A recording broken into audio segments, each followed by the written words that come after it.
My sister called me at 2 in the morning. I saw her name light up my phone, and I already knew, before I even answered, that something had gone terribly, irreversibly wrong. He left me nothing. That's all she said. 3 words. Then she started sobbing so hard she couldn't breathe. And I sat there, in the dark, holding my phone, knowing something she didn't know, knowing why. I had been keeping my father's secret for 3 years, and now I had to decide, in the middle of the night with my sister falling apart on the other end of the line, whether to finally tell her the truth. There is no version of this story where I come out looking good. I want you to understand that before we start. My name is Jess. I'm 33 years old. My sister Rachel is 28. We grew up in a small town in Ohio, just the 2 of us and our dad Frank.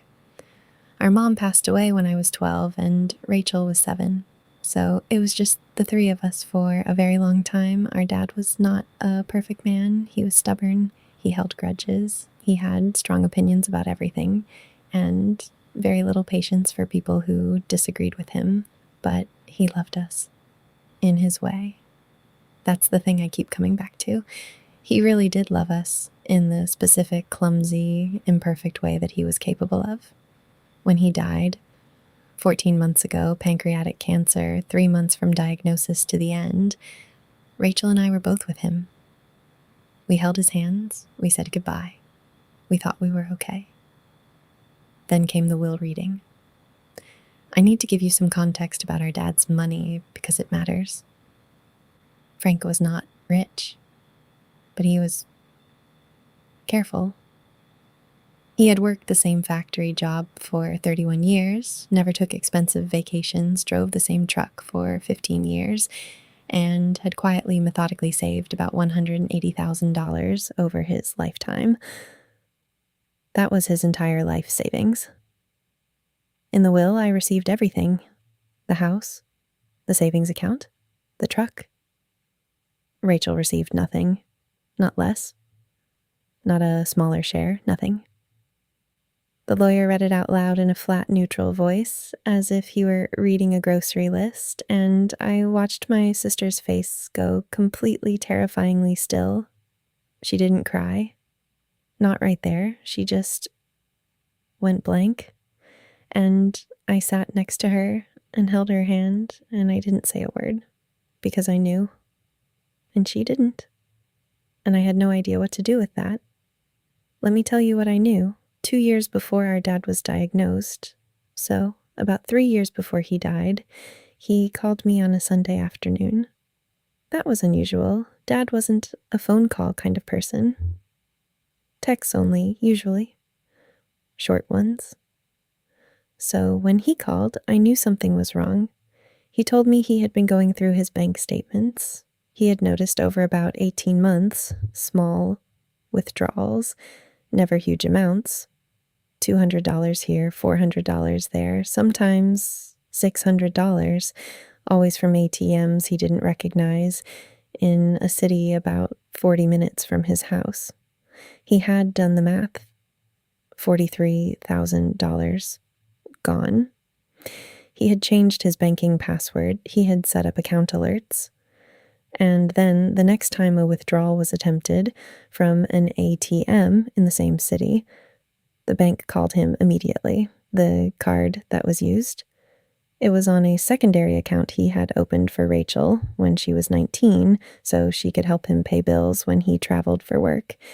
An account she was never supposed to use for anything else. He confronted her. She denied it. Completely, absolutely denied it. She told him his memory was going. She told him he must have forgotten his own withdrawals. She even cried. But Dad had the statements. He had the ATM locations. He had the timestamps. He had everything. Rachel eventually went quiet. She stopped denying, but she also never admitted it, never apologized. She just went cold. And after that, things between them were never the same. My father told me all of this in that Sunday phone call with one very specific instruction. Don't tell Rachel I told you. I need you to know, but she can't know that you know. And then maybe 6 months before he got sick, he told me he had updated his will. So there I was, 3 in the morning now. Rachel had stopped sobbing and moved into that quiet, hollow grief that is somehow worse than crying. I don't understand, she kept saying. I don't understand why he would do this. Did I do something? Was he angry at me? And I had 2 choices. I could say nothing. Let her believe our father was just cruel or forgetful, or that it was some unexplained arbitrary cruelty that had no reason behind it. She would spend the rest of her life wondering. Or I could tell her the truth. The truth that would explain everything, but would also make her know that I had known for 3 years and said nothing. There was no option that kept my hands clean. I made her come over. It was 4 in the morning by the time she arrived at my door. She looked like she hadn't slept in days, even though it had only been hours. Grief does that. It ages you in real time. I made tea. She didn't drink it. I sat across from her at my kitchen table and I said, Rachel, there's something Dad told me, and I didn't know if I was ever going to tell you, but I think you deserve to understand what happened. She stared at me. Her hands went very still around the mug. Okay, she said. Just that. I told her everything. The bank statements, the withdrawals, the confrontation, the denial, the will. I spoke for maybe 20 minutes. She didn't interrupt once. When I finished, the kitchen was so quiet, I could hear the refrigerator humming. Rachel looked at the table for a long time.